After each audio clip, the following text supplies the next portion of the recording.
chi when it gets hot. I'm proud of all the things that I've got.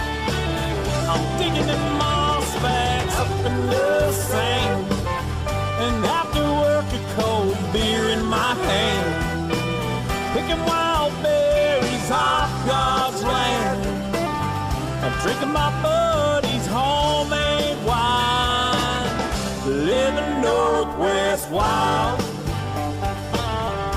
Hunting, fishing is my kind of style. I float the Winucci when it gets hot. I'm proud of all the things that I've got. I'm digging in moss bags up in the sand, and after work a cold beer in my hand, picking wild berries off God's land, and drinking my buddy's homemade wine in the Northwest wild. Hey, good evening and welcome. Fish Hunt Northwest, Duane, England in studio live 6 p.m. Thursday evening. Thanks for tuning in to join us. Co-host duties falling on the shoulders of my buddy Ken Witt. You didn't know what you were signing up for. I did not. Yeah, no. Well, welcome. Thank you. You're not a stranger to the house or the studio, but you're a stranger to the actually being on the show for the first time. So appreciate you joining me tonight. We got a couple really great topics to delve into with Ken here that I'm really looking forward to. A lot of us are out there either raising kids or raising grandkids, helping raise grandkids, and introducing them to the outdoors. And whether it's fishing and hunting, and just that progression of starting them out, and what age is appropriate to start them out, and do you start them with fishing? Do you evolve them into hunting? Do you start them with bird hunting and evolve into big game? There's so many different angles to put a spin on this thing. Ken has done an amazing job with his boys, whose faces are not a stranger to the show as well. We've posted a number of pictures of the successes of Logan and Sawyer, and in their own right, tremendous young men and great hunters on their own at this point. Nicole also accomplished in knocking down some big game. So it's a family affair in the Witt house. We're going to get into that a little bit later here as the show progresses. We're also going to be spend a little time. First time on the show, we're going to check in with Geoff Prihar. He is a taxidermist out there on the coastal area. He got a hold of me and was suggesting, hey, there's a few topics maybe we could talk about in reference to persons knocking down, what could be a trophy animal, or in your regard, a trophy animal, or even, let's say you put in and you finally draw that tag and you have the opportunity on that trophy animal and you go in blind, not truly understanding what you need to do to benefit the taxidermist who's going to take care of your animal when it's all said and done. So Geoff has some great points for those of you that are a little sketchy on exactly how you cape out an animal or the proper method of going about that. We're going to get that all cleared up for you this evening with a great conversation with Geoff. Also have a really good video that we're going to run tonight for our how-to, once again, out on the water, on the river. A few weeks ago, you guys remember Lucas Holmgren with STS was in studio. We got out the next day on the water, and we gathered a good amount of content with that. And we just kind of walked through a discussion on eggs and different ideas on egg cures and what makes a good egg. And we show and demonstrate some things you probably, this may be news to you and or things you haven't thought about, but I'm going to break down some of the egg curing knowledge I've used for years and some of the things I do. And I'm going to show you the difference of good eggs, what they should look like in the water. And it's a great little piece. Hope you stick around for that because there's a lot of information you're going to gain from that. And then, of course, later in the show, we also have a Recipe of the Week Rewind. Ken, I know the boys have been out knocking ducks out of the air, which is exactly what I should be doing tomorrow, but we're going to test the weather and try to get out on the river before they blow. That being said, lots of ducks are hitting the dirt along with geese, and Chef Kelly has a fantastic waterfowl gumbo that he makes, and this is one worth revisiting. So we'll do that. It's a Recipe of the Week Rewind with duck gumbo. Chef Kelly and Sherry in the kitchen later on the show. So before we get too far along, I want to remind everybody that Fish Hunt Northwest is presented by Better Homes and Gardens Pacific Commons Real Estate, located in Puyallup, Washington. And of course, our good buddies out there at Defiance Marine in Bremerton. Defiance Marine manufacturers of course, the Defiance, the Arima, and the Allied series, which will be parked here in the driveway in the next several months. Once it's completed in its build, looking forward to that. The 21-foot Mustang hardtop is going to land right here and be part of the FHN fleet. Very excited about that. Bo Palmer and the guys out there are doing a fantastic job. Check them out, defiancemarine.com. Call them up, ask for Steven in sales. They will get you squared away. Okay. With that, few things going on, Ken. You guys get out and rake oysters, dig clams, go crab. I mean, you do it all. Yep. Right now, unfortunately, we cannot take advantage of those announcements we had earlier in the year here as we got through all the COVID stuff, as we got opportunity, and there's over 10 million clams out there to go harvest, and we're still dealing with the domoic acid. So the November 13 through 19, so that clam dig that was slated for tomorrow through the 19th, are canceled due to the marine toxins. They have recorded the fact that clam diggers have enjoyed more than 80,000 trips of clams, nearly harvesting 1.2 million clams this year, even with a down year. The clams are there. I mean, if you go after them, you're going to get them. We've got limits every time. I got a good amount of clams in the freezer. But these tentative schedules are held back now or canceled.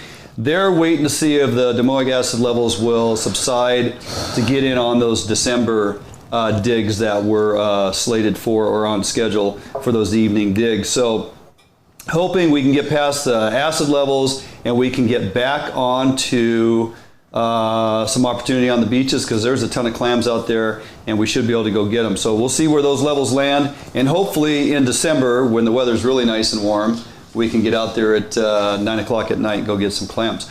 I want to bring everybody up to speed. A few weeks ago, I had a phone conversation with Mark Riedesel, Fish Northwest. If you remember, I had him on the phone. Fish Northwest is a nonprofit organization kind of up north.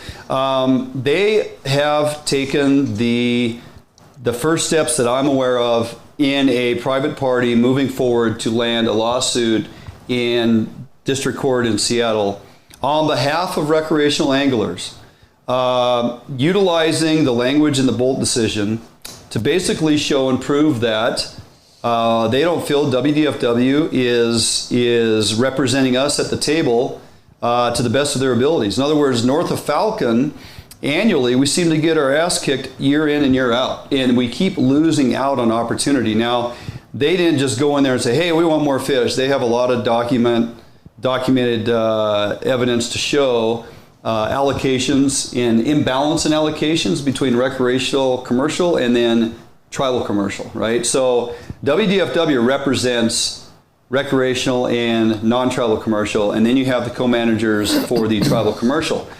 There's an imbalance there. The Bolt decision is very clear on a 50-50 allocation for both hatchery produced fish and harvestable wild fish where it's applicable. The fact that we continue to lose out on these fisheries, it seems time and time again, and we've gone over a number of them. Right now we have no blackmouth fishing going on up in North Puget Sound, Central Puget Sound, and so that's a huge hit. We had 2-week shutdown of no access to the lower 7 miles of the Puyallup River during September. Skokomish has still been taken away, and there's some rumors floating around out there that a few of the other tribes are looking at some other tributary or terminal use areas in some of our rivers that they want to make permit access. Don't know the gist of that.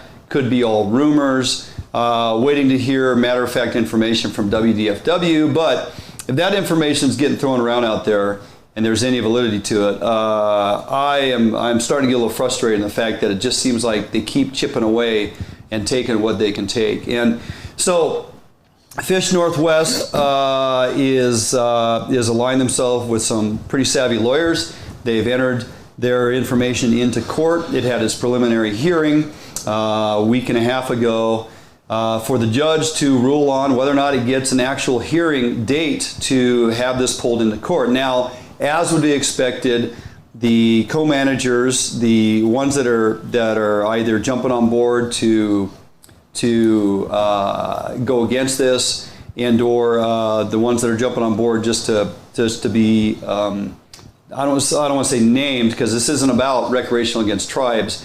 It's about co-managers, WDFW, and the user groups that are recognized. So the tribes are basically saying, no, this doesn't need to land in court. WDFW has come out and said, no, this doesn't need to land in court. And our good buddy, Sideshow Bob Ferguson, went ahead and threw his hat into it and said, no, this doesn't need to land in court and it should not receive a hearing.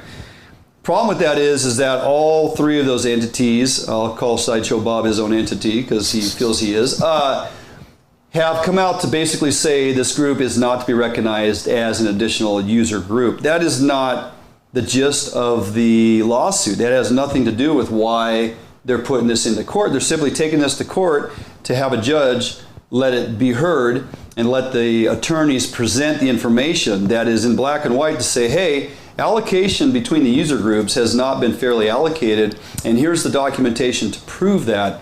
They are not, Fish Northwest is not advocating that they be recognized as an additional user group. They're the recreational community. They're stepping forward as part of the recreational community, and WDFW has said, hey, we represent you. I mean, you don't need to do this. Well, Fish Northwest is pushing back to say, yes, we understand you represent us, but we feel like we're not receiving fair representation. So that is the gist of it. They are trying to push this through. They countered, of course, on that move by the three different aforementions, and we're going to see where that lands. You know, we really are kind of at the whim of the courts for them to take this in and go, yeah, there's something here that needs to be heard, and we're going to go ahead and proceed with this. And we really, from a recreational community standpoint, that is exactly where you want it to land. You want to make sure this thing gets into court, all the numbers come out, very factual, professionally presented, and it can be ruled on in favor of one side or the other, whatever the outcome of that is. We hope, of course, that it becomes known that, yes, obviously there's an imbalance here and it needs to be corrected. So I bring you up to speed on that because it's important for us to pay attention to that, and you guys need to be aware as to what's going on. There are groups out there fighting for us. So moving ahead, hey, I don't have to dig back very far to remind everybody that last year's Steelhead season was beyond frustrating. If you remember, they closed the door on us. We had no access to the rivers for several months. Steelhead fishing for winter run steelhead as we knew it was basically shut down. After it was off to an amazing start in December, we ended up losing the remainder of our steelhead season because of conservation concerns. A lot of information flew back and forth between recreational community, tribes, and WDFW, but they held their ground and said, due to conservation concerns, on the wild fish in the Chehalis Basin, and then as it moved out to some of the coastal region as well, they were closing down rivers. Well, the conversation is already starting, and you can be a part of it as we roll into 2020, 2021, as it pertains to our winter steelhead opportunity. On Tuesday, November 24th, a virtual town hall, 5 to 7 p.m. with WDFW. And I'm going to go ahead and put that link up on our Facebook page. I'm going to pin it to the top, probably do that tomorrow.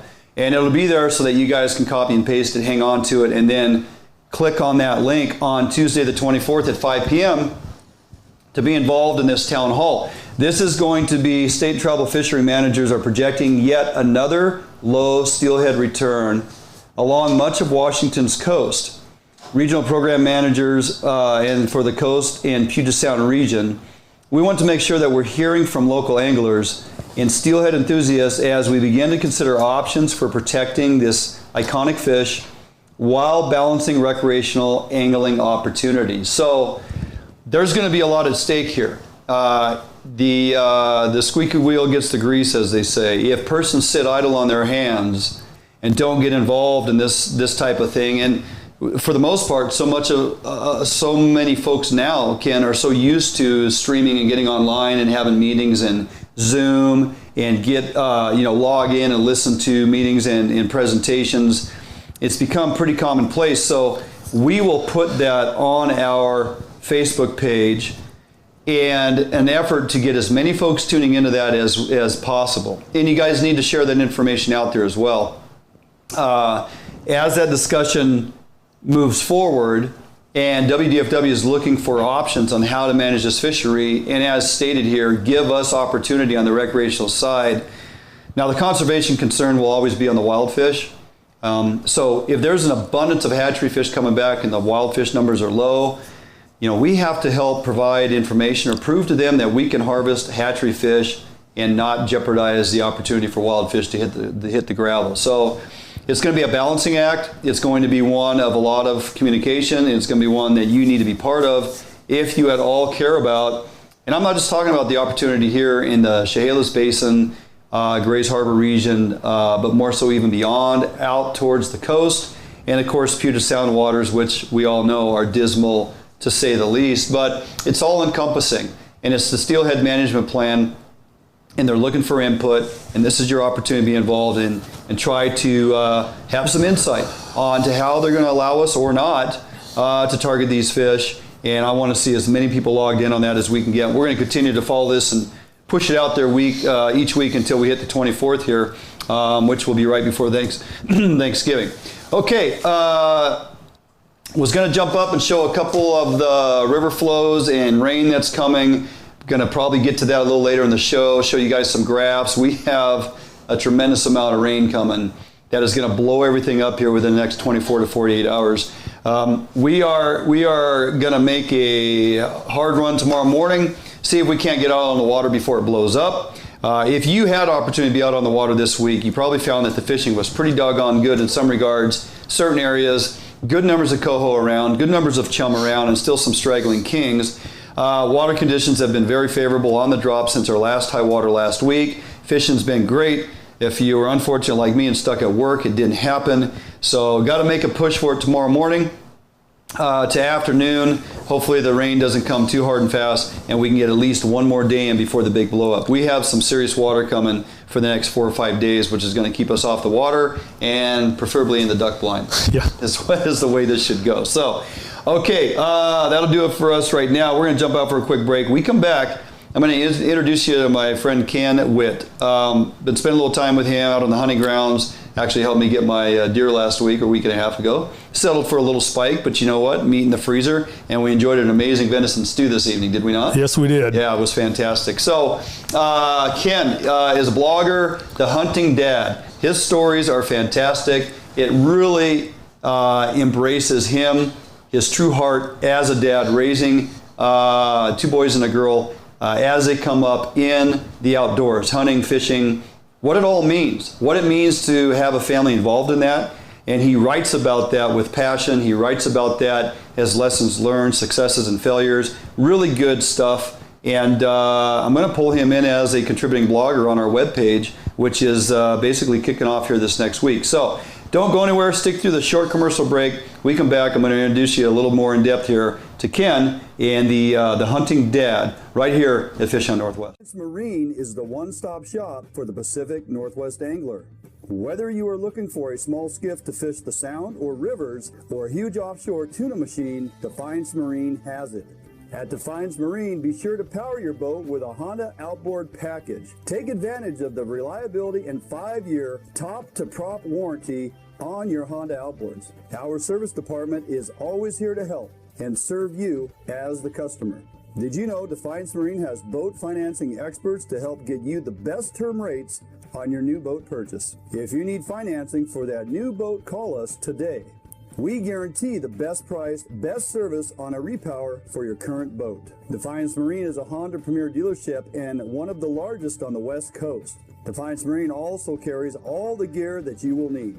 Everything from auxiliary kicker motors to fishing tackle and bait. Defiance Marine has certified technicians that are top-notch at their job. Some of the best in the Pacific Northwest at evaluating your boat issues and problems. Stop in today or give us a call for all your needs at Defiance Marine.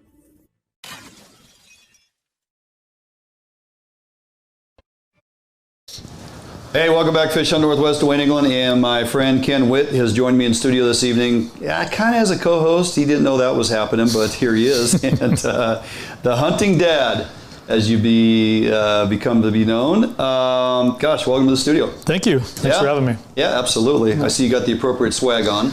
Yeah, Yep, Sherry hooked me up with that, so she does. I'm She's good to go. About doing that. She likes to feed you, and then she likes to outfit you with larger clothes. Perfect. Right? That's how it works. Yep. So, hey, let's get right into this. You we met because of a dandy blacktail Logan shot last year. Yes. And I, this all being immersed on social media and being aware of things going on around us, throughout the state and the Northwest, I caught a picture of that dandy buck and this young kid sitting there, and I'm like, holy smokes, this is quite a buck. And I had put out a photo contest. You submitted on Logan's behalf, and based on votes from community, he won. So you guys took opportunity to come here and meet up and check out the studio, and got a great picture of Logan sitting right here in the chair. And anyway, on goes the story, and lo and behold, a year later we're hunting and hanging out and carving up meat and having dinner, and as it progresses. And we're going to kind of get into that a little bit later, because that's what hunting does, right? Absolutely. That's kind of like the evolution and how friendships are built. So, but let's back up and start with you as a father and Nicole and raising the kids. How young is too young, or when's it appropriate, or can you even define when it's appropriate? Because all kids are different. Can you define when it's appropriate to introduce kids, and how do you go about doing that? I don't think there's any magic number, honestly, in age. I've always, with these guys, is I took it individually. They were exposed to everything growing up. We would, at that time before, right when the kids were born, we were doing, we were pretty successful. We were killing quite a few bulls, and we were getting after pretty hard. And so every chance that I had to pack one of these kids along on a trip to go pack meat, they would go. Sometimes it's in a backpack. There's a picture I think you have here of one of the kids it's Sawyer actually in a backpack. But so we had a mule, and one of those early times, sometimes they'd ride the mule up, or sometimes they would be in a backpack. Right. And I never took them hunting that way, but they just tagged along. Right. But for age, I figure it like this: if you're going to know when your kid's ready to hunt, but you take them out early, expose them to it. We did a lot of hiking around, and where they're just tagging along, no rifle in hand or anything like that. And you could gauge their interest. You can gauge, kind of where they're at, their stamina, for that, and that's kind of how I did it.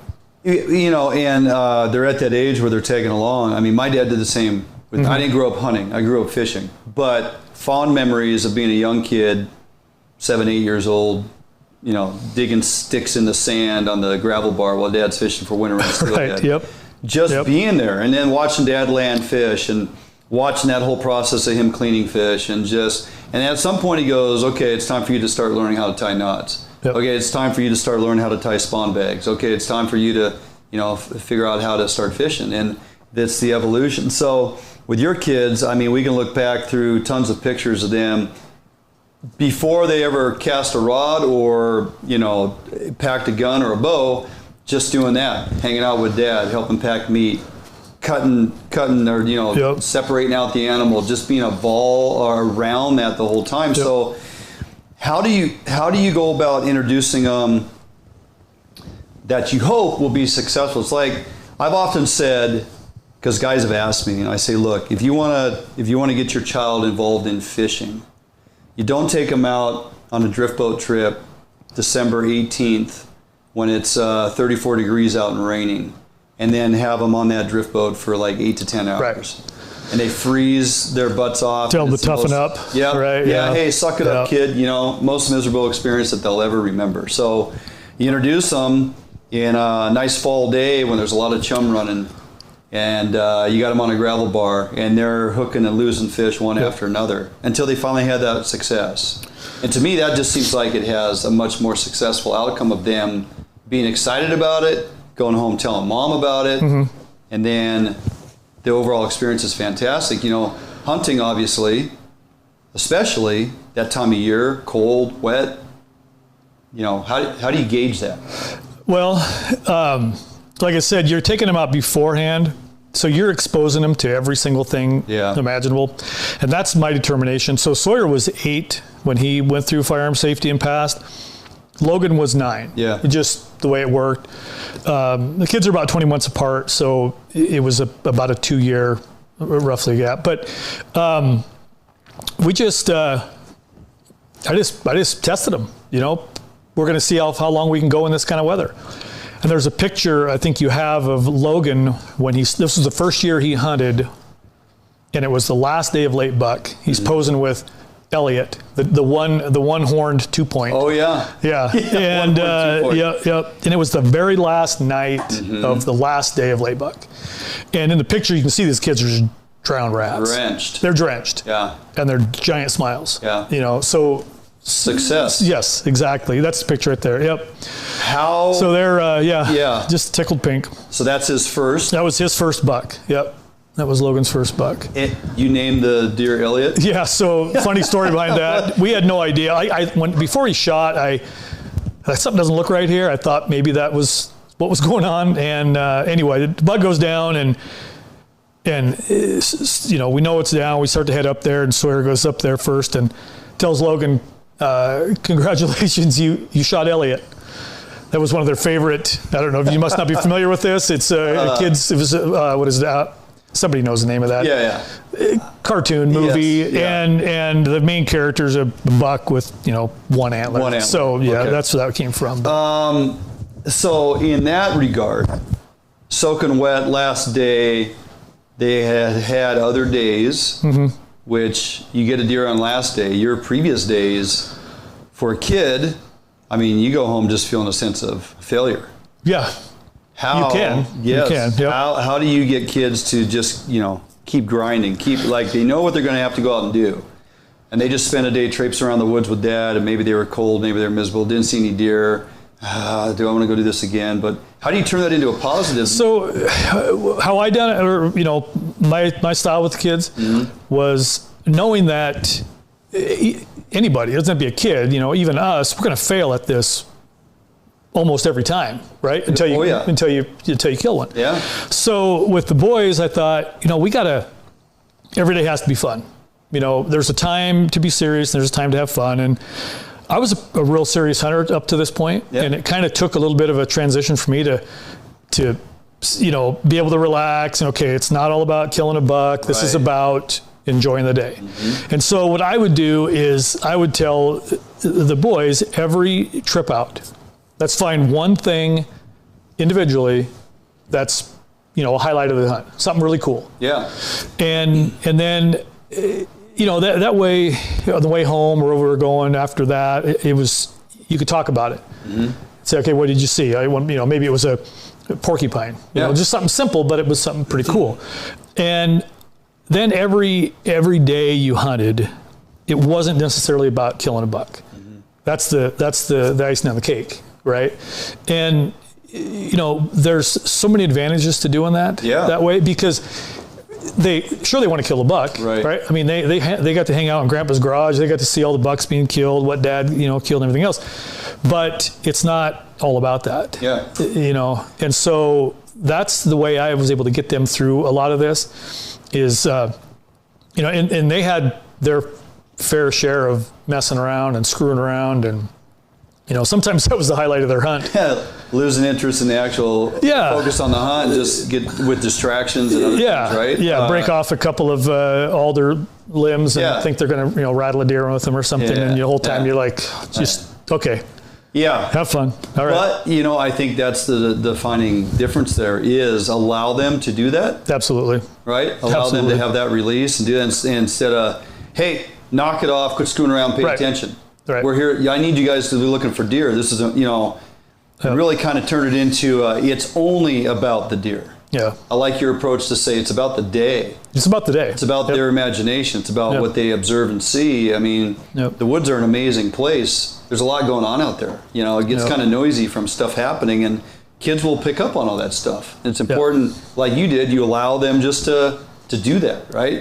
Then, like you said, the icing on the cake, when that all comes together, and somebody in the family gets that deer or that elk or whatever it is, that just is jubilation for everybody. Yep. So, yeah, I like that spin on that. So, well, no doubt, getting to know your boys to this point as I have, and even more in the future. But I mean, those guys get it done. They do.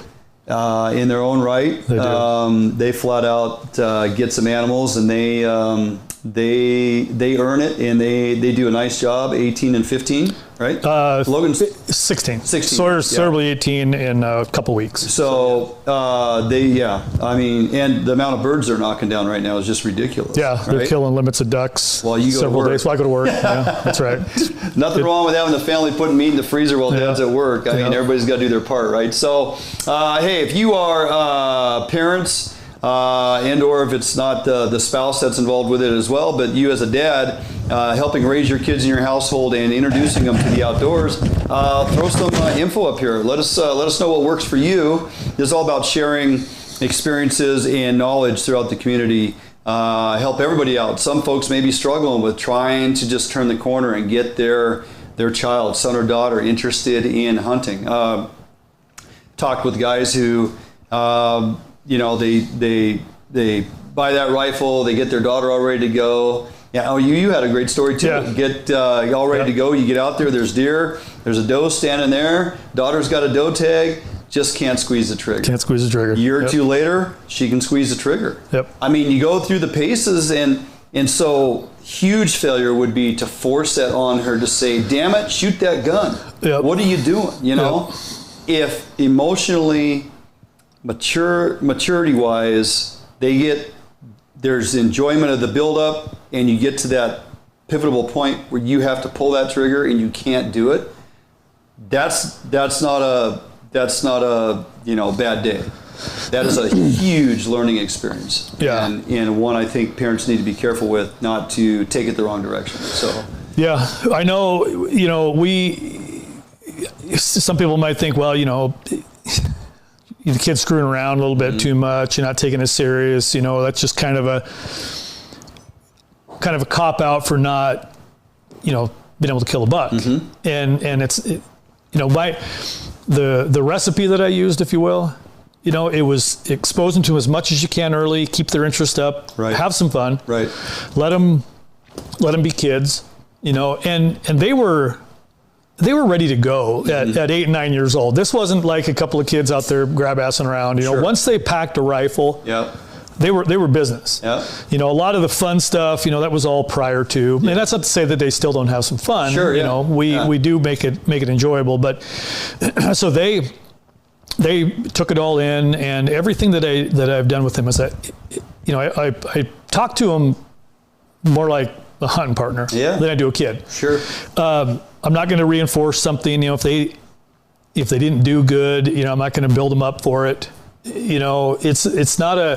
Hunting's not a, every kid gets a trophy, kind of thing, right? Yeah. There's no participation, right. Yeah. Unless you make it about that, right? And that's kind of my thought is let's make it, as much as I can. Yeah. So you fast forward ahead a little bit, they started killing bucks at 8, 9, 10 years old. But they're going to do it all. They're going to learn how to skin a deer correctly. Mm-hmm. They're going to gut a deer correctly. They're going to do everything. And by the time they were 14, they were on their own. They were killing bucks, killing bears. They were doing it all. Yeah. And I had no fear, no worry about that. It was everything up to that point. I know what they were capable of doing, and they can go out, kill a deer, take that thing all apart, put it in their pack, and bring it home. Yeah. Yeah. I always get that phone call. They got a buck down, and sometimes it's sometimes it's just to share the excitement, or other times, some cases it needs some help getting it out. But Logan's killed a couple of bear now on his own, completely solo. Killed 2 bucks completely solo. Yeah, you want to talk about the progression to a mature hunter, responsible hunter. Yeah. And one who's capable of doing the whole thing on their own. Yes. Even before they drive. Yeah. If you're going to do it right. Yeah. That's kind of how I done it with them. Good stuff. Okay. More to talk about. Of course, we got to take commercial breaks because that's what we do here. So good stuff. We Yeah, I'm looking forward to part 2 of this. We got some really good thought process here to tackle. So I'm going to jump out for a quick break. Don't go anywhere. If you are a hunter and have had, success, moderate success, or no success, but eventually maybe you have, or maybe you hopefully will in the future, kill that animal that not only provides everything that we're going to also be talking about here later on, but is one that you want to put on your wall, but yet you have no idea exactly what that takes and how to properly cape out that animal and how to take care of that until you get it to your taxidermist. So a number of folks, guys, ladies, they know how to do that. They know what the process is. They know exactly how to maximize that particular animal. So the taxidermist is going to be very happy when you drop that critter off. A lot of people basically screw it up. And taxidermists have to do a lot of extra mending and things to make this thing successful. So just some things to think about, especially if you keep putting in for that draw, and eventually you're going to draw that tag, and you're going to go have opportunity, and you're going to get that wall hanger, and you definitely don't want to screw it up. It pays dividends to put in a little time and understand the process, who to call, how to get that bits of information, and things you should and shouldn't do. We'll talk to Geoff Prihar, Rockin Taxidermy, out here on the coast. We come back after this commercial break right here on Fish Hunt Northwest. An Outdoor Emporium is the largest local outfitter in the Northwest since 1975, providing thousands of people affordable outdoor gear. This summer, make your next outdoor adventure more affordable by shopping at our warehouse-style pricing. We are a local Scotty dealer, offering sales, service, and repair. Located in Fife and Seattle, come visit us today. The outdoors await you.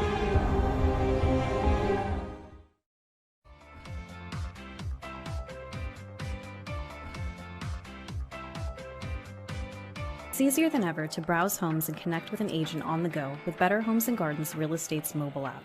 With the app, your home search is synced across all of your devices, so you can pick up your home search anytime, anywhere. Take full advantage of an enriched, mobile-optimized map search experience. Use location services to quickly find homes near you that match your search criteria. Draw your own map boundaries to find homes in a specific area, and apply layers to view school districts, neighborhoods, zip codes, and more. The app's user-friendly design makes it easier than ever to find a home you'll love. Narrow down your search results, save your search criteria, and save your favorite homes. You can browse your saved homes in a list view that puts photos and key details like price and square footage right at your fingertips. Or check out your saved homes displayed on the map.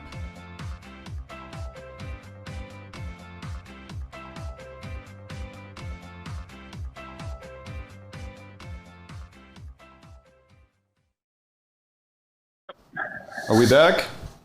I got it. We are back. I'm trying to get Geoff dialed up here. My fault. Screwed up on my phone at the start. Hopefully, there we go. I can hear it ringing. Gotta love live Hey there, TV. Duane. There you go. What are you doing hanging up on me? Okay. Anyway, Geoff Prihar, first time on the show, Rockin Taxidermy. So glad you reached out to me after landing on finding the show and things that we talk about. And you thought, and as we discussed, there's a number of things that we could probably help folks out with in the realm of prepping their animal, their cape to bring it in, drop it off at a taxidermy so that they have the best outcome with their trophy. So appreciate you reaching out to us and your willingness to jump on. Hey, not a problem, Duane. I just, like you kind of touched on there, it's a real sad thing to see guys bring in what to them is, biggest buck, bull, bear, whatever it may be of their life, and want to get it mounted. And it's heartbreaking to tell somebody, hey, man, we got to buy a new cape or your hide, it's toast kind of a thing. So what do you, and maybe it's animal specific, maybe it's generalized, what do you think are a couple, maybe 1 or 2, 3 biggest mistakes people make when they drop something off at the taxidermy? The number one thing I can say is it's the guys that want to drive around, show their buddies their, that big bull, their bear, their buck, whatever, in the back of their pickup for 2 or 3 days, especially the early season hunters, the archery guys in September and early October. And that heat will toast your cape faster than you can imagine. And those couple other things, it's when you're going to get that animal out, if it's something you want to mount, don't be dragging it, say, on that upper part of the cape. Try to not drag that through gravel, over big logs, something that's going to, rub a lot of that hair off. Yeah. We can do a lot of magic, but I cannot create hair. You don't have an extra hair stash pile just kind of laying around there in the shop? I don't have black-tailed bucks leaving me their hair sheds in the wintertime. Right. So let's maybe walk through the process. Somebody gets, and we'll kind of break it down and generalize it to a couple different examples. So let's talk about that September archery bull kill on a 75-degree day. What's the most important things guys need to do? First of all, talk about the proper removal of that cape. We'll put your chart up here for people to see the step-by-step process. And then once it's off the actual animal, what do they need to do? What should they focus on? Well, in this chart, it's just something I like to do. It's not the only way. There's 100 ways to skin a cat. This is the way I like to see them come in, and a few other guys. But that first thing is I like to see them tubed out, if at all possible. The least amount of cuts that you can do will save me sewing or, potentially trying to put together a cape puzzle down the road. But that big part in September is get that thing out, get it opened up, get it cooling down. Like we know, bacteria loves heat, and that's what's going to cause your hair to slip and your hide to start to rot. So if you can get that thing, even if it's just set it in the shade, that will buy you immense amounts of time.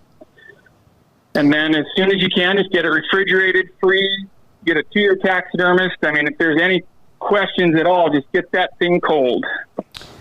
If you're back in quite a ways and it's going to take you a bit to get out and you'd rather do it in the evening time when the temperatures are cooler or something, what can you do to try and get that thing cooled down? I mean, what if I got a nice cold stream right there? Do I ever want to put it in water?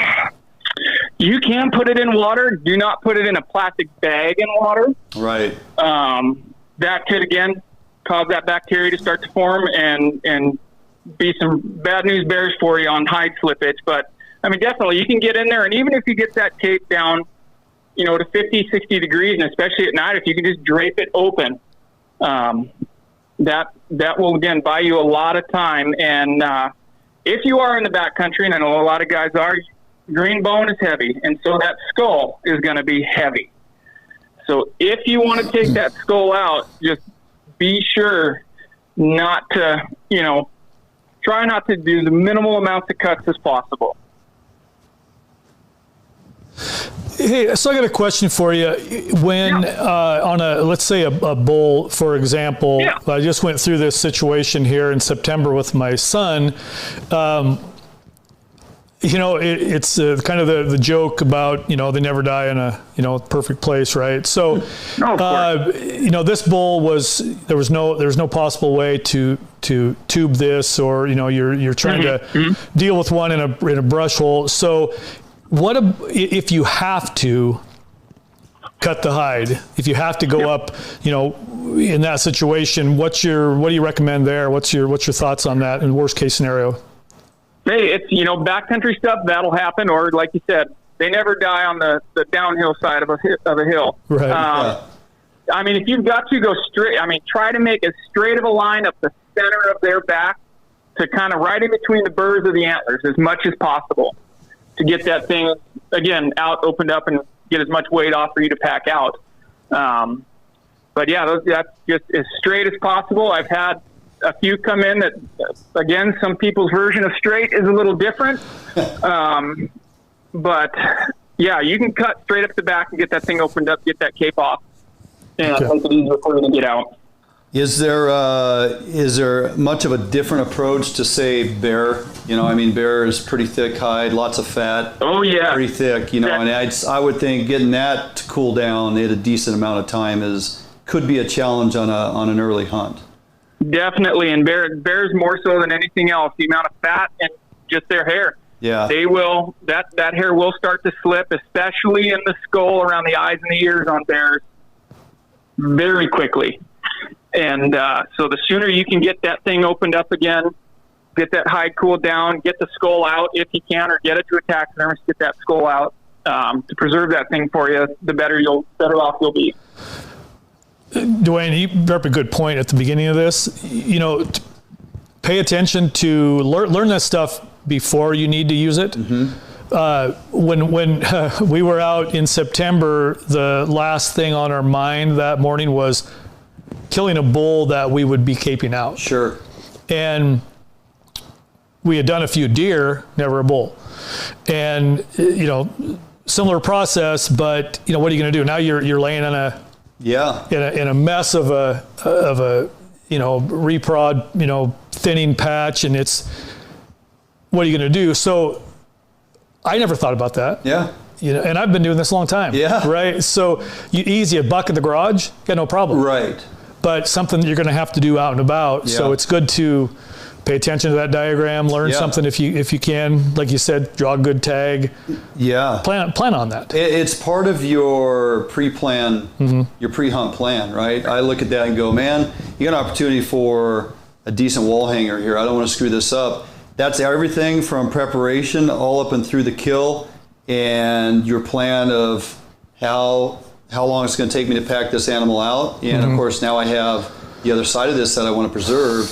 And if I gave that no thought going in, I'm going to come up short on sealing the deal here. So, Geoff, what do you, as far as persons seeking information, and kind of what Ken and I are talking about here, do you know of any like good videos or something that you've watched on YouTube or something, or have you even perhaps created one that you could direct persons to?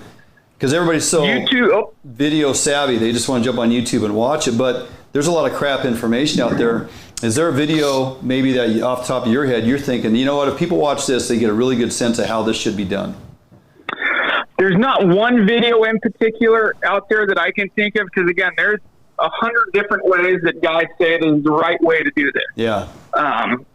But regionally, I think that this way, I will have a video out here shortly. I'm just waiting I've got a couple of local guys that as soon as they hopefully harvest a buck this late season, I'll be making a video on it.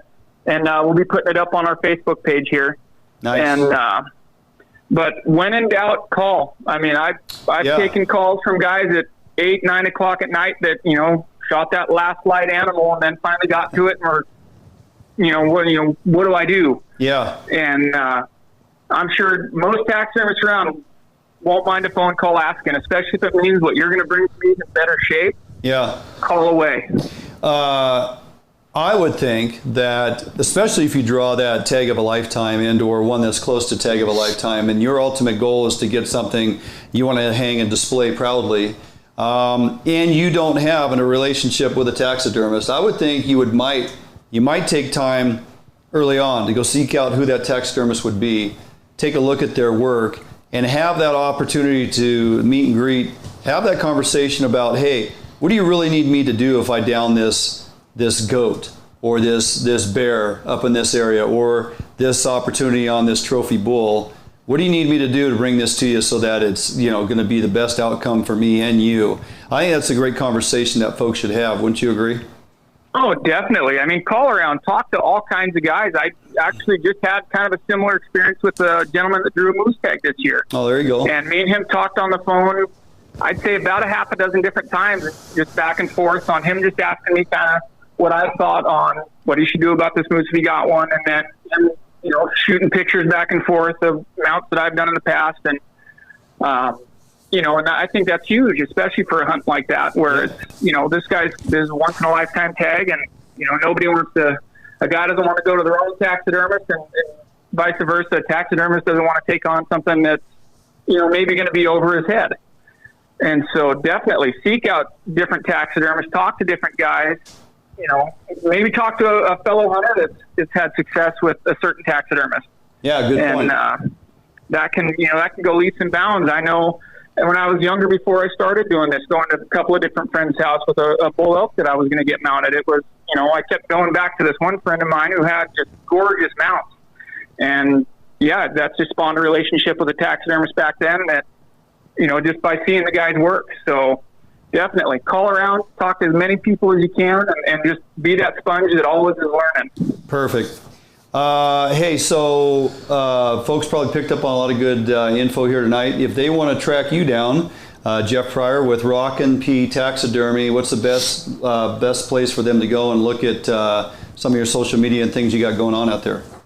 Right now, we've just got the Facebook page going, but by all means, my phone number, address, everything's on there. Get a hold of us. We can pictures, text messages, emails, Facebook Messenger, whatever tickles somebody's fancy. We can chat back and forth and get pictures to you.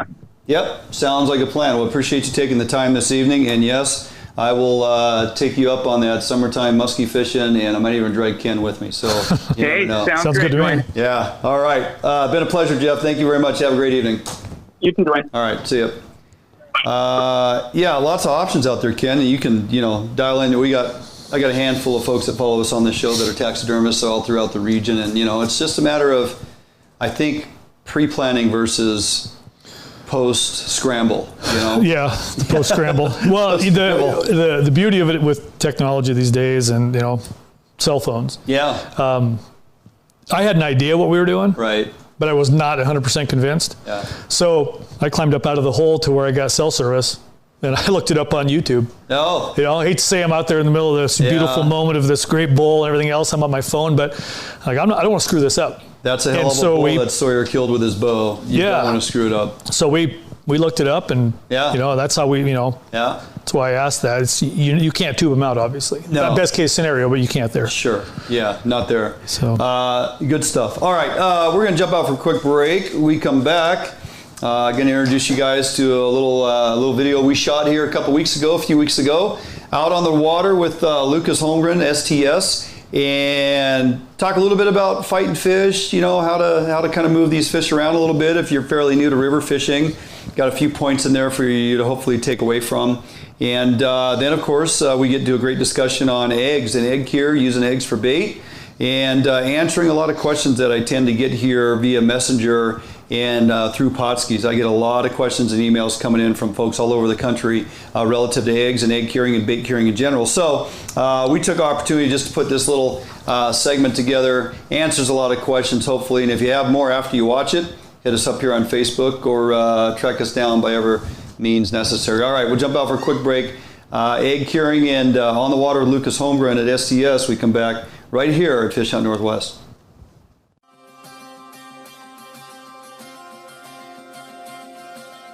Allied boats are built by West Coast fishermen for West Coast fishermen.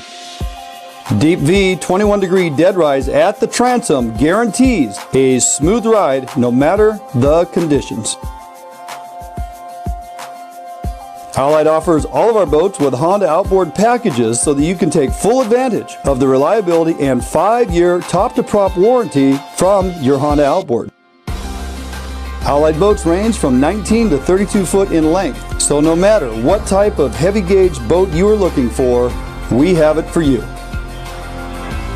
All of our Corsair 21 foot and larger designs come standard with reverse chine that is welded inside and out with no extrusions below the waterline, so that you will never have to worry about corrosion problems down the road.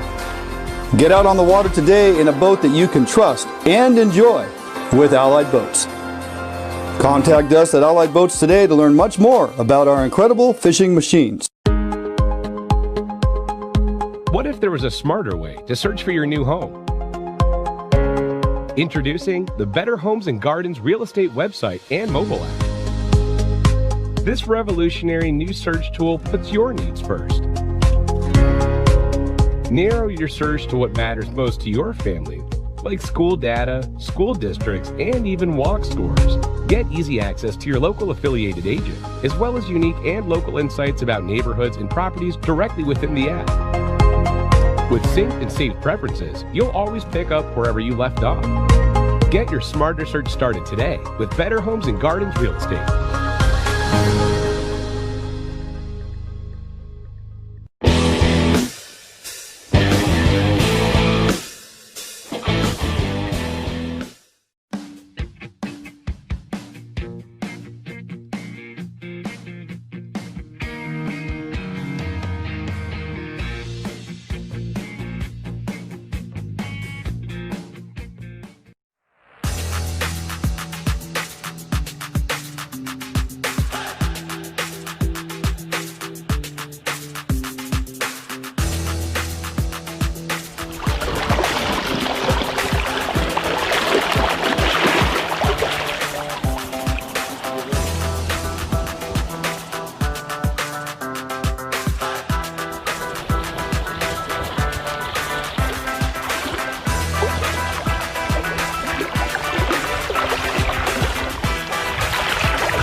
these eggs.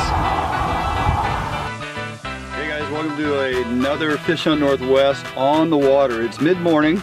We've started out fishing this morning till we got enough daylight to do a little intro segment here to let you know exactly what we're out here doing. So, bobber and egg fishing. You guys have seen me talk about this before. This is not the bobber dogging rig. This is the vertical presentation with everything in line. Got our inline weight hanging below our float. Got our inline midpoint that you guys have seen us rig. And this river allows me to run a dual rig setup, and that's exactly what we're doing. So bobber and eggs for coho. We can't keep Chinook here, but they're fun to tussle with and release. These coho in here, historically, we've always done pretty well on eggs, and we'll continue to do so. We also brought our twitching rods because once we get those coho running through here, it's a nice alternative to switch to twitching jigs. And of course, we're using the jingling jigs. Why wouldn't we? Because they work so doggone good. Now, this water out in front of us right here is more conducive to where the Chinook like to lie, upriver just a little bit where we have some current. Believe it or not, you can twitch within those current seams. It's not all about the dead water for twitching, but the current seams produce really well. When those coho are running through there, that's when you want to make sure you're twitching with those jigs. Half-ounce jigs in the current seams, you're going to find the coho. Down here in this slower water is more apt to get Chinook, although over the years we have caught plenty of coho in here on eggs as well. So that's kind of what the morning program is. We're going to get some eggs out of the cooler, get fishing some eggs under these floats. I'm just watching the fish roll around in here, and we're going to bring it all to you. So stick around, and you're probably going to enjoy it and learn something. A lot of times when the fish run upriver, if you take your rod and turn it down to the side like this, you can actually turn that fish's head and get him or her to come back towards you. If you fish with your rod vertically like this, these kings, they just like to bulldog and pull, and most of the time they'll just keep going on upriver. But if you take your rod and keep your tension to the side of their head, you can actually get that fish to turn. Look how much that fish comes in now, see? And keep the tension on them. That is how you can get a fish to come in. If you struggle with fish going upriver or downriver and you are constantly chasing them, you need to simply put that rod down. Sometimes rod tip right in the water, and it's that side pressure that actually turns their head, and you can control that fish a whole lot better.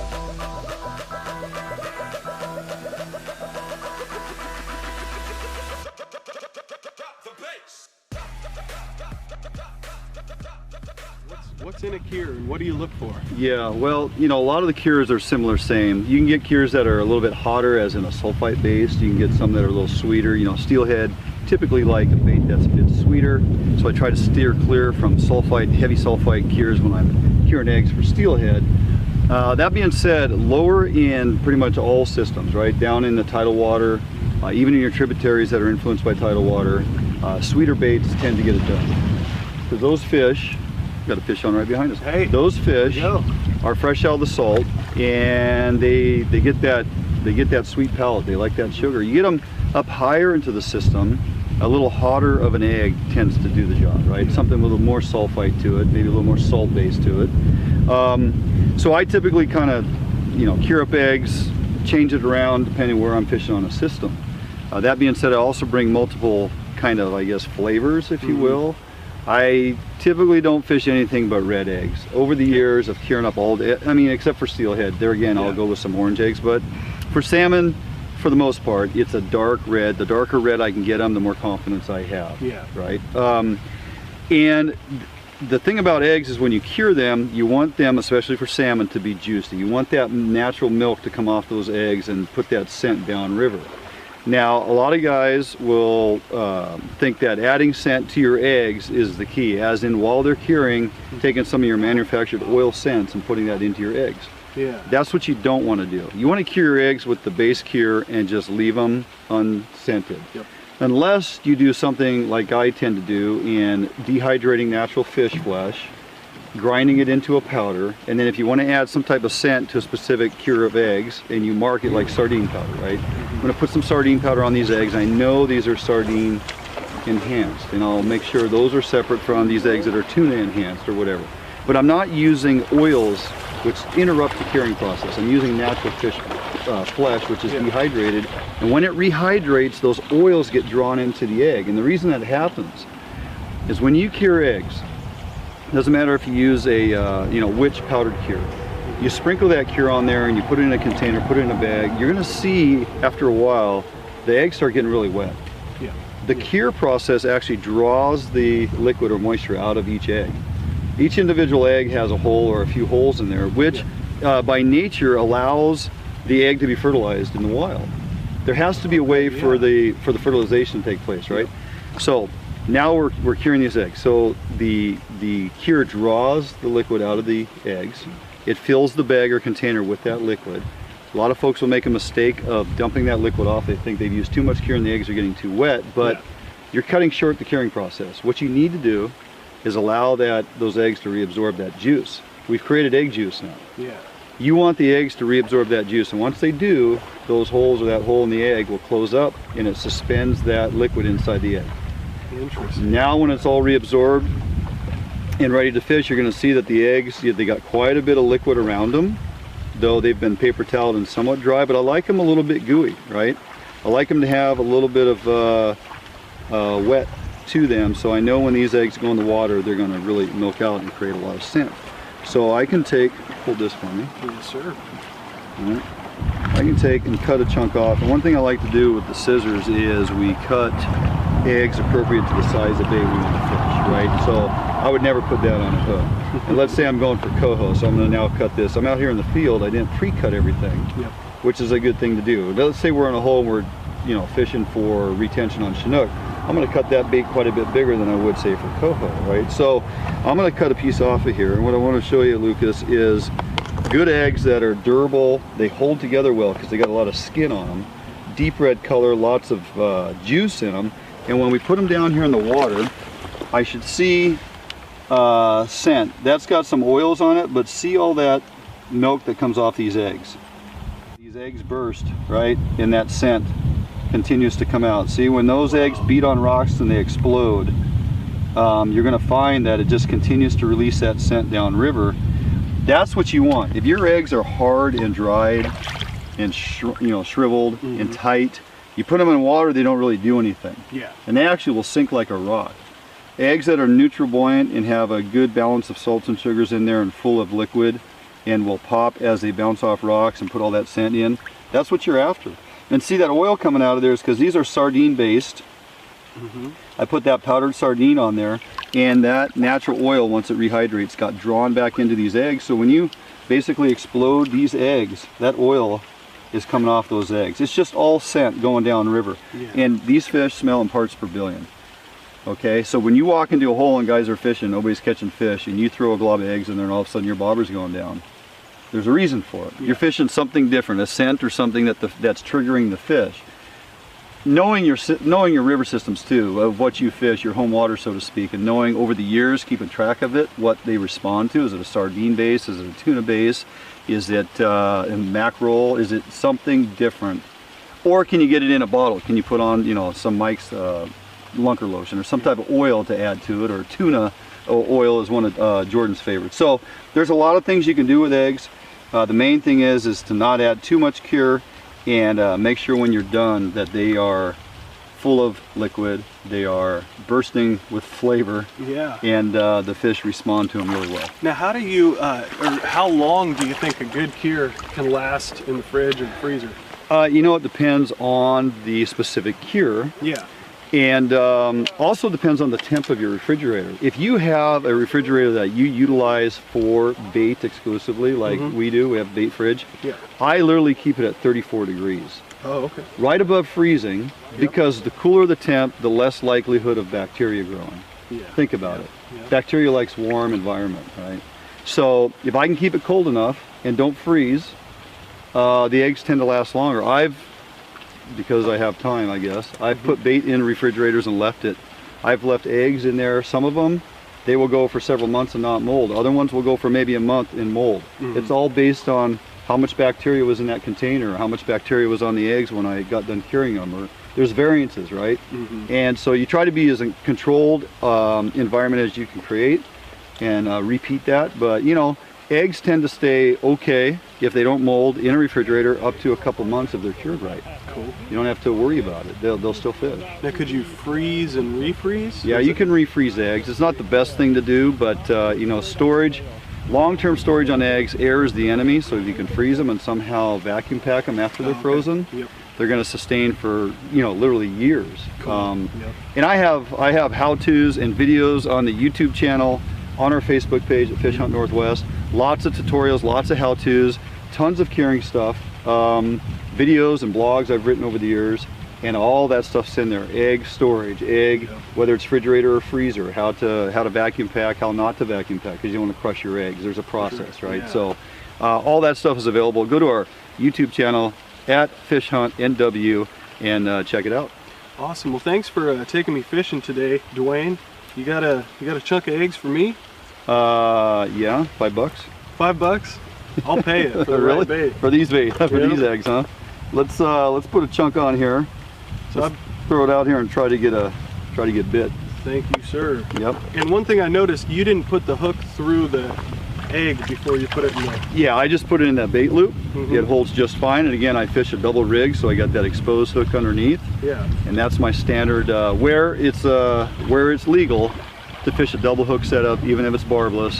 Hook up to land ratio goes up exponentially. So for sure. The other thing I do is when I bait up ready to fish, Lucas, I never let the eggs hit the water. I want maximum scent and liquid coming off these eggs when they splash down. Good call. Okay. Good call. Should we throw them out there and see what we get? Yes, sir. Okay. I'll let you go first.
A Northwest favorite for almost 40 years, Arima Boats are manufactured with pride right here in Bremerton, Washington.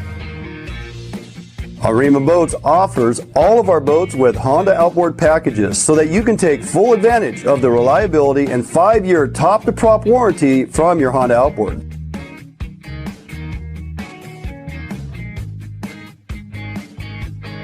With literally thousands of Arima boats on the water throughout the Pacific Northwest, Arima boats are a proven hull design that offers incredible fuel economy and all of the amenities that a serious angler is looking for.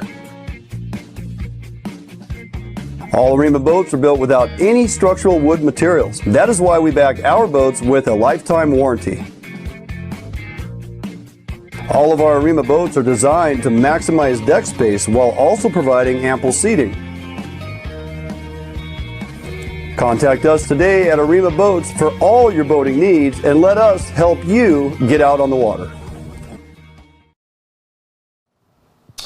Okay, welcome back. I had a little glitch there, lost our audio just for a second. So in closing on that video, a few little bits of points of information there in regards to eggs, and Lucas had a number of good questions there. Hopefully we provided some information that you hopefully will find useful sometime down the road. And of course, if you have more questions than answers, hit us up on our Facebook page via Messenger. Is a good way to get a hold of us. And we try to answer all questions that come in. Or if you're watching via YouTube, please feel free to hit us up on the messages there. I try to frequent that on a daily or every other day basis and answer as many questions as I can. But, okay, Ken, moving forward, the hunting dad, we're going to kind of look at the big picture. You and I have had some really good conversations that I want to thank you for, because it's really been really good stuff. And it's everything from something as simple, the premise of what happens if you pull the trigger versus you pass on that deer, you don't pull the trigger. And we've recognized by pulling the trigger, it exposes you to and opens up all this. You don't pull that trigger, it's just another day of packing your rifle in the truck and heading home. Yeah, completely changes the course of the rest of the day. So completely. In looking back, we got out final day of Modern Rifle. I was not successful, mostly due to my own stubbornness and patience and whatever else and inexperience, having great opportunity on a couple really nice bucks out of my ground blind. Either one of those would have been successful outcome. I would have taken that in, enjoyed it with myself, and I would have called a few buddies, come help me and what have you. That being said, I didn't pull the trigger. So then I took you up on your offer to, hey, let's go hike around in the hills. A couple spots I want to show you, and let's go enjoy the day. And we knew we were up against it. I mean, it was the last day of rifle. It was going to be 65 degrees that day. The weather that whole week was not conducive to me seeing a whole lot of movement, or you as you were out on the woods from time to time. A few bucks were getting knocked down here and there, but it wasn't like gangbusters, right? Yeah.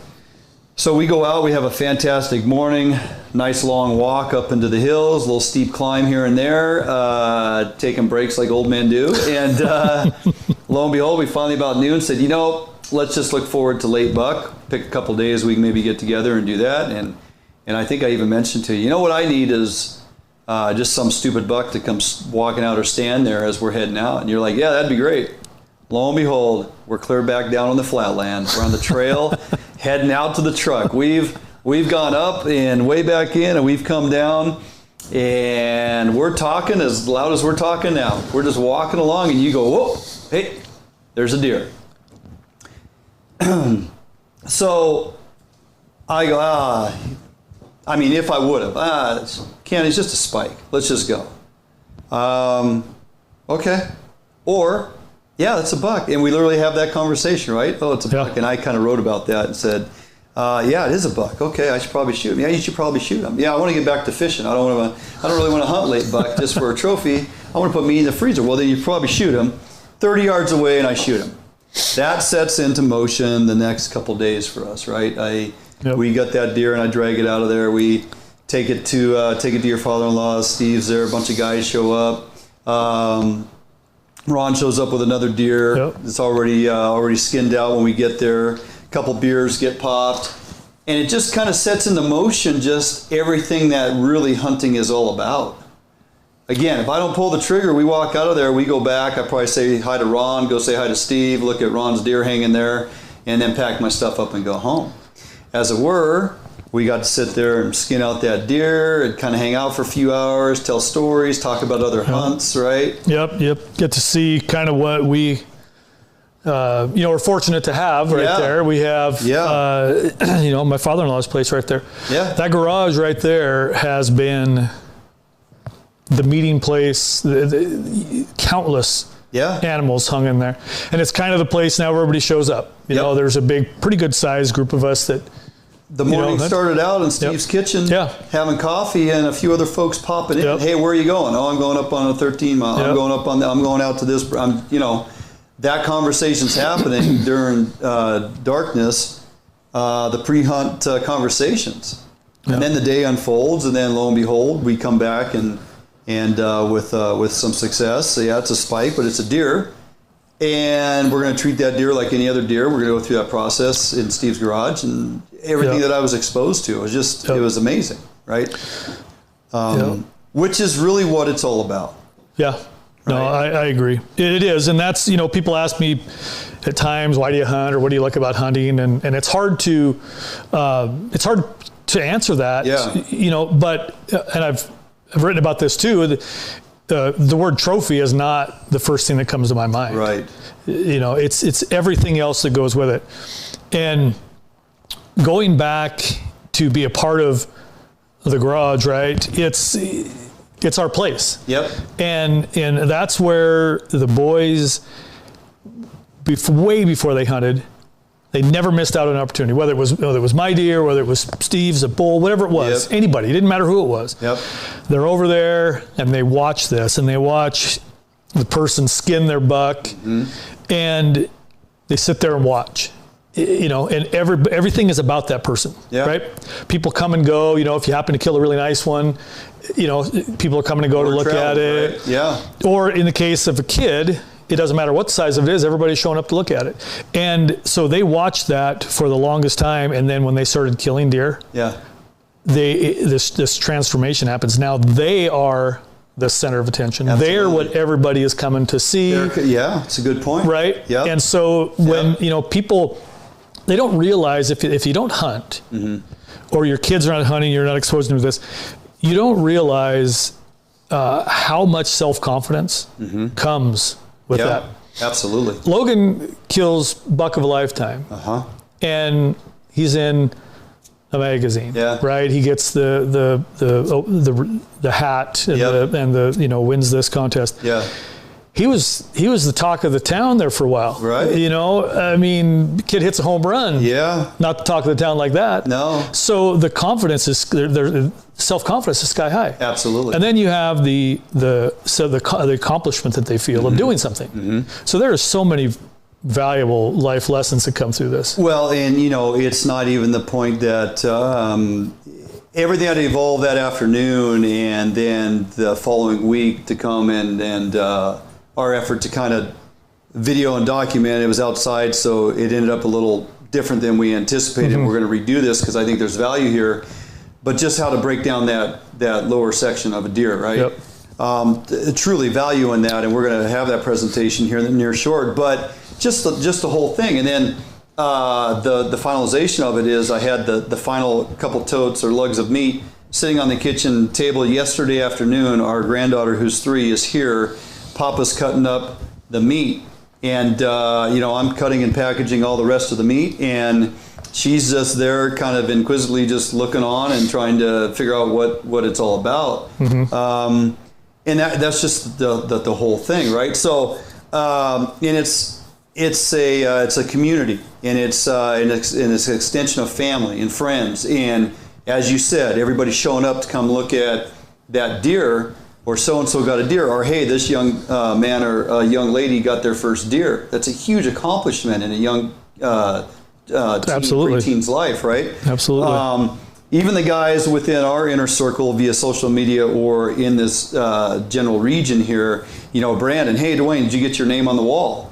And before I could answer, Ron's like, yes, he did. And as I'm thinking about this, to make sure I mention that the name goes up on Steve's wall with all those years of persons who have hung a deer within this garage. Yes. Or an elk or a bear or whatever. Yep. Ron's on here, he says, and you got your name on the wall in the cooler, Duane, right? So it encompasses it all, right? It's this whole big thing.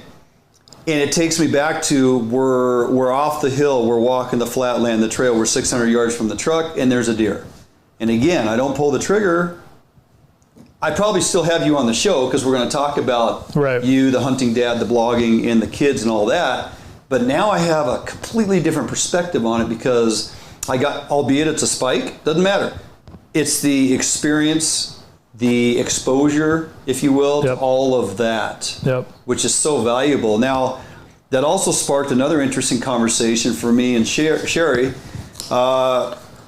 which I presented to you, and you kind of gave me that look like, yeah, you know, there's a lot to that. And it was a simple statement to my wife to say, I didn't grow up hunting, and I picked it up a few years ago.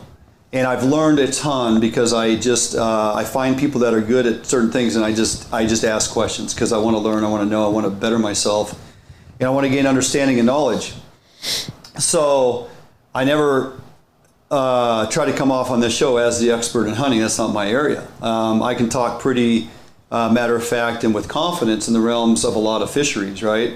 But when it comes to hunting, I default to persons like you who have years of knowledge and a lot of wisdom.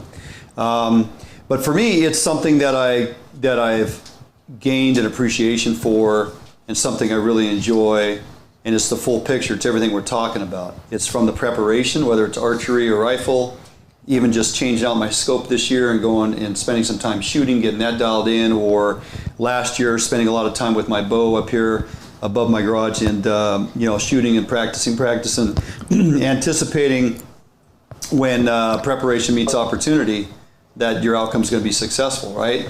Because nobody wants to wound an animal. Nobody wants to go home that night laying in bed wishing that the outcome would have been different. But all that being said, the preparation, the understanding, the things you look forward to when it's all said and done, the venison stew we enjoyed this evening. When it comes to the actual release of the arrow or the pulling of the trigger, there's a moment in time after that where you walk up and you're looking at this dead animal that I realize I don't like or appreciate the actual killing of an animal. Does that make sense? Oh, it makes total sense. I don't like taking a life of an animal out there in the wilderness. I'll do it because of everything else that is involved. Right. But to actually exterminate something that was doing nothing but just living and trying to survive in nature. Now, I also counter that with there's thousands of deer, there's thousands of elk, sure, there's millions of ducks. I don't have a problem with doing it. And I get past that, because if you don't, it'd be like, as a fireman for 33 years, holding on to every tragic call that I've been on. Mm-hmm. You'd be a mess. You can't do it. You got to flush it, right? So the fact of, the killing of an animal, and then to look at that animal, there's a brief little, gosh darn it, okay, and then we just go to work, And I don't know, and maybe guys will chime in here, is that the norm for a lot of guys? Or do you take pleasure in actually pulling the trigger and watching that animal hit the dirt? Well, I could tell you, honestly, there's no joy in that. Yeah. There never has been. And I think when you get to a point when you've been successful enough and you've killed enough, plenty of deer or whatever, you kind of evolve as a hunter. Mm-hmm. At least I do. And it's not, things change. The reason why you do it changes, right? And so then you get to this point of killing. And I was sharing with you there before the show a couple things. So Nicole, my wife Nicole, she has grown up with this, right? I mean, how do you not when you grow up in that house, right? And so she has seen everything. She has been right in the middle of the conversations in the garage there and seen it all. So about 6-7 years ago, she just decided she's ready to hunt. Wanted to hunt. Yeah. Yep. Mm-hmm. And so I was excited about it, and so was Steve. Obviously, bought her a beautiful rifle and everything, and which everybody fights over because it weighs absolutely nothing. But different story. Anyway, she goes out and kills this beautiful 3-point buck, and we get down to it. And you never know how somebody's going to react when the first time they kill a deer. Yeah. And we get down to it, and she said, do you ever feel bad? And I said, kind of, yeah, but we don't talk about that, right? Kind of, let's move on with what we're doing, but not to ignore it. I think there's a huge misconception in hunting that we do this because we just love the fact of killing something. And I would say that perspective is from the non-hunter. Yeah, absolutely. Right. From the outside looking in, when you talk to guys much as yourself and other folks that I know, yeah, the actual taking of the life, it has nothing to do with any of this. No. That is not the point, right? And you know, it even happens. Sawyer's Bull this year, which you saw a picture of, was just an awesome bull. Yeah. And you know, people will say, well, yeah, I felt bad because I killed a little one. It doesn't matter the size of the animal. Right. So for the first time, I looked at Sawyer's Bull. First time I've killed 9 bulls and been around, you know, way more than that. And yeah. I looked at that and I actually kind of felt bad. Yeah. You know, I didn't really want to say it, but I kind of felt bad. And it wasn't, I didn't feel sorry for anything, or, you know, it was he made an awesome shot. The bull was dead in literally like 40 seconds. Yeah. And it's done. Yeah. No suffering, it's dead. Yeah. But the difference there was it was so big. Yeah. This thing has lived for a long time. It's, you know, a mature bull. It's the herd bull. It's all of this stuff, right? Yep. I mean, this guy is king of the mountain. Yeah. And now, who are we? Right? I mean, well, who are we? Just, there you go. Yeah. He's done. And, but again, we could dwell on that, or we could dwell on everything else that it did for your family. You're right. Exactly. And for Sawyer's success in his confidence level through the roof, archery killing a bull like that. Well, it was very short-lived, Duane. Yeah. You know, it was very short-lived. Very short-lived. Yeah. But, you know, yeah, my point is it's not, there's no joy in that. No. And there's a lot of folks chiming in that have the same perspective, and that's really, I think, for a high. I would be hard pressed to find anybody, if we were to have this conversation, could look at us and go, "Oh, my favorite part is watching that thing drop." Yeah. I mean, then you're missing the entire point, right? Because it really is all about those other things that are around this entire idea of hunting and providing, you know, very, very. Very, very nutritional source of protein for your family, and just everything that it opens up as a family, especially like your family. From you and Nicole and the boys and your dog, I mean, just everybody's involved from start to finish. It's just it's a full year-long deal, because if you're not doing it, you're talking about it, you know. So really an interesting perspective on it for sure. So. Yeah, I think we tackled pretty much all the topics I want to hit on that regard, because that's really the full deal there.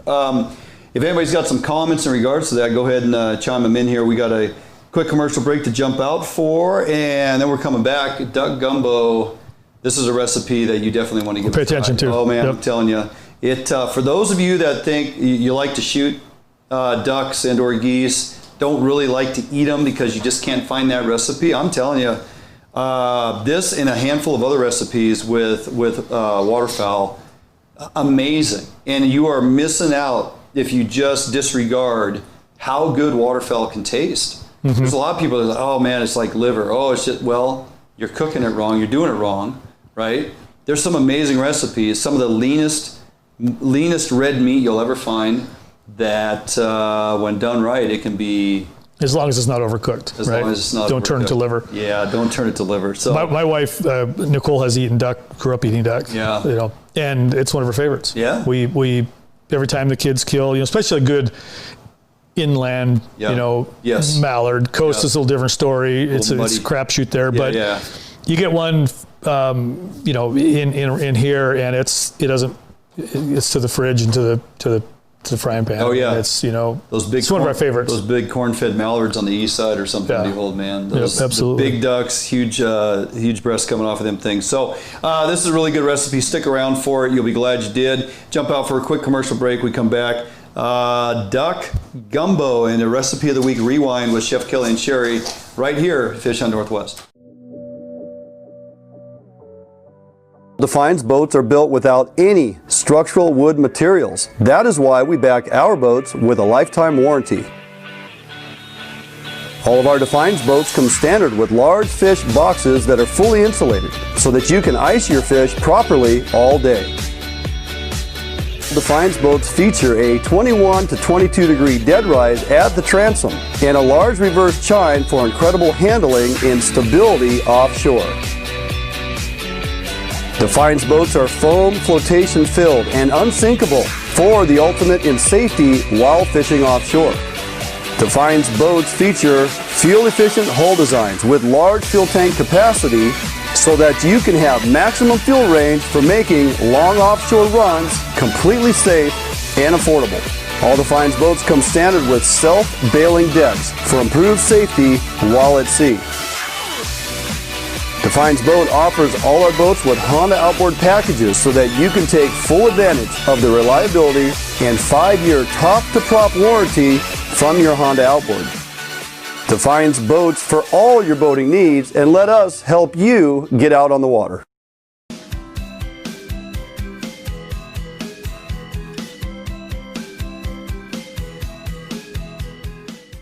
Hey everyone, welcome back to Fish Hunt Northwest. We're here in the kitchen for the recipe of the week, and that's not pheasant. That's not pheasant. That's big, beautiful Kelly shot mallards. Chef Kelly is taking credit for something that we're making. Oh, well, you know, I mean, sometimes, you guys are over there just slaying the salmon. And yeah, I got to get some credit in there too. So, yeah, so today we're going to make a duck andouille sausage gumbo. This is a very good staple of duck camp. And yeah. Okay. Okay. Yeah, because you're a guide. Yeah, I'm a duck guide for Pacific Wings. And awesome. So, yeah, duck is eating a lot. Yeah, so you have this at least once a week in the camp, huh? Oh, yeah. At least. Yeah. Okay, so I'm going to tackle these ingredients as I go. Okay. So here is what we call the Holy Trinity of Cajun cuisine. This is the onion, celery, green bell pepper. The French also have their own trinity. It's onion, celery, carrots, which is called mirepoix. Okay, and we have our Holy Trinity. Oh yes, but that's little Jesus. So. That's the little Jesus. So There's some Jesus in there. Let's go ahead and start sauteing this off. Good amount of oil, actually. Oh, okay. I see. Yeah. Let that get nice hot pan. Yep. Okay. Lots of vegetables. Thank you. It's going to cook down a lot, so don't worry about that. Okay. Okay. Just gonna. I wasn't worried. You're not worried? Good. No. As long as you're not worried, then I'm not worried. Okay. Okay. And we're gonna season as we go. Yes, I made a little mess on the stove. I'm sorry. Oh, you're gonna wipe it up? Uh-huh. Thank you. Okay, so while that's going, let's talk about our duck. So we have our duck is kind of cut into like 1-inch little pieces, and I soak mine in a little saltwater brine for about a couple hours, kind of leach all that blood out. And I believe that has a lot of that gaminess to it. So we're going to do So is that about 2 of your big ducks? More like 4. Well, we shoot them over flooded corn, so these are corn-fed mallards. Oh, jeez. Right. So I have these all dried off. Make sure you kind of dry them off so that it's going to sear really good. Okay, so we're going to start on these. So we got our pan nice and smoking hot. Like that. And try not to, let's make like 1 layer. Oh, yeah. Big enough pan to do 1 layer. Use a big pan. I think. Careful there.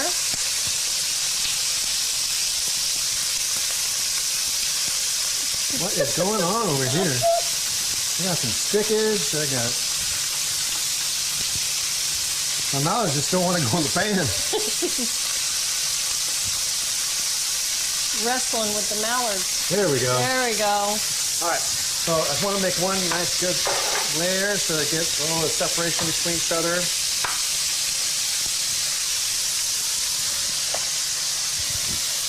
And have you left some fat on? No, I cut all the fat off. Okay. Yeah. It's not like the pheasants. See, I keep going back to that pheasant. Oh, I know. You love them. I do. I've loved everything that you make with these pheasant. vegetables already have cooked down by 1/3 already. So when you first saw it, you go, oh wow, that was a lot of veg. It cooks down pretty quick. Yep. Okay, so now let's talk about our thickening agents.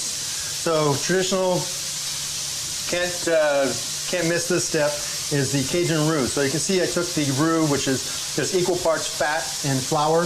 This is butter, so I did 1 cup of flour and 1 stick of butter. and I cooked it down to like this kind of nut brown And color. it's thick like that. Yeah, and the Cajuns do something a little bit different sometimes. They will use also use like just straight oil. I don't know if that's because it's cheaper or what their deal is, because it's just not it's a no-go for me. Yeah. I cook too long in French cooking to make roux with just oil. Yeah. Okay. We was checking on our duck. It's doing good. Okay, the second thickening agent is okra. Now this is optional because some people will say that, oh, okra it has a little bit of a slimy texture because in these little cells, when you start to cook it, it has like a different kind of a texture to it. But I like the flavor of them, so I always put okra in there. Typically, I use about 4 times this, but we couldn't really find okra. Yeah. So, and the stuff we found wasn't as good as we would have liked, but yeah. And so we're probably use more roux than we normally would. So we'll probably use like 3/4 of this. Oh, and we'll I see where we're at later on. That's why I always make a little bit extra. When I'm in duck camp, I make 5 times this. Yeah. Just because I don't want to have to make this every single time, because it's, Emerald Lagasse used to say that it takes about 2 beers, time to take, drink 2 beers to cook your roux. So, it's a little bit of time. I mean, I don't drink, but, I understand what he's saying. All right, so that's still going away. You don't drink and cook? Veg is doing awesome. Okay, we're going to add some stuff in there too. We're going to add about 2 tablespoons of garlic. We can add our okra in now. I have 2 serranos. Serrano chilies? Yeah. Now some people will season their gumbo with Tabasco. I'm just not one of those people. If I'm going to put Tabasco, I'm going to put it in the end. So how spicy is this? Just as a warning to us this time? 2 serranos is nothing. I mean, maybe 2 out of 10. It really isn't. I'm trying to be nice to you. Okay. Okay. So our duck, you can see he's getting some good color on there. And let him go prepare more. And so this is a bay leaf. We're going to put 2 bay leaves in there. And that's just for flavoring. You don't want to eat bay leaves. Yeah, we want to pull these out afterwards. There you go. And so, okay. All right, so we're going to set aside our duck. Oh. And we're just trying to get some good caramelization on there. We're going to add some more oil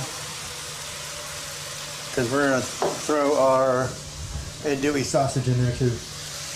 Okay, so we're building all these different layers of flavors. Yeah, all same pan. Okay, let's check on our Trinity. Looking beautiful. Okay, so we're going to add just a touch of, about a teaspoon of thyme. Thyme goes a long way. That's fresh thyme. Yeah, thyme is very strong, so, less is better. Okay, we're going to add about 3/4 of our roux in. Let that start to melt down in there. And I always have a little bit extra in case I'm not going to have the texture that I want yet. And it's melting away.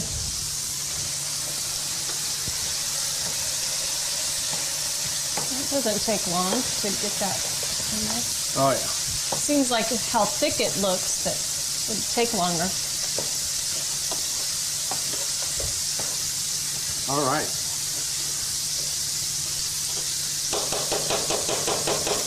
Okay, so now we are just going to add, I rendered off some bacon earlier. That's about 6 slices of bacon.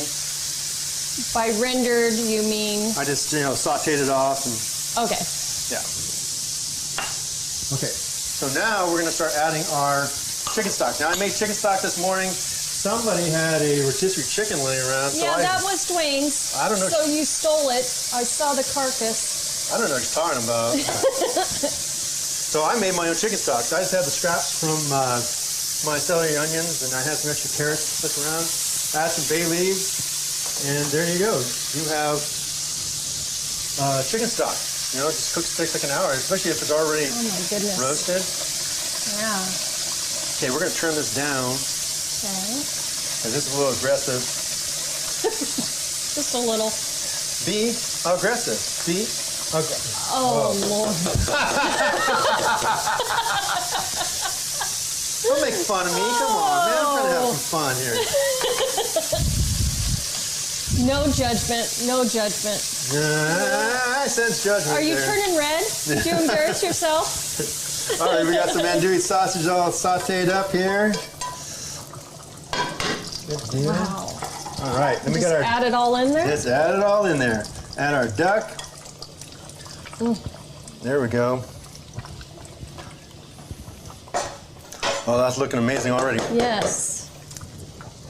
All right, so we're just going to cap this, and this is going to go for about an hour.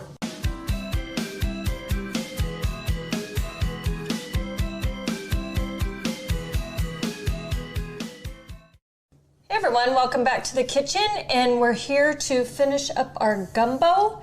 And before we forget, we forgot a little something. I don't know what you're talking about. Yes, I did forget to add the diced tomatoes to it. Sorry, I put in 28 ounces of diced tomatoes.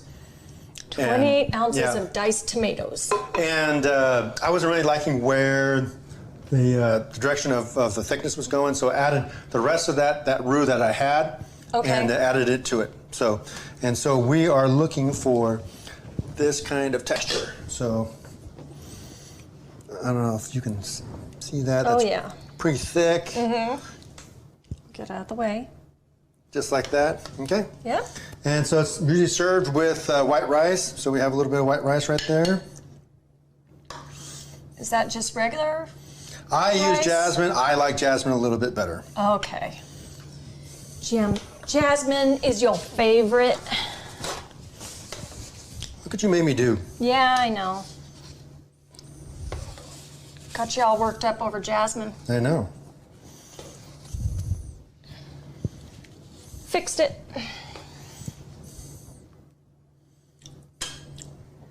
Well, that just looks terrible. Yeah, I know, right?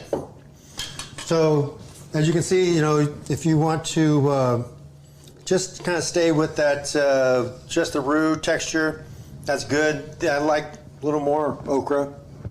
This is my personal taste. Okay. And I also like to garnish with a lot of green onions. Nice little pop of color. Yeah. Never have too much of this. There you go. And that's it? Yeah, that's it. Wow. Wild mallard andouille sausage gumbo. Andouille. Andouille sausage. Yes. Well, okay. Well, this sounds so good, like on a fall evening. Yes. Yes. Or anytime, really. Mm-hmm. Yep. Okay. Well, while we dig in, we're going to go ahead and throw it back to you guys in the studio.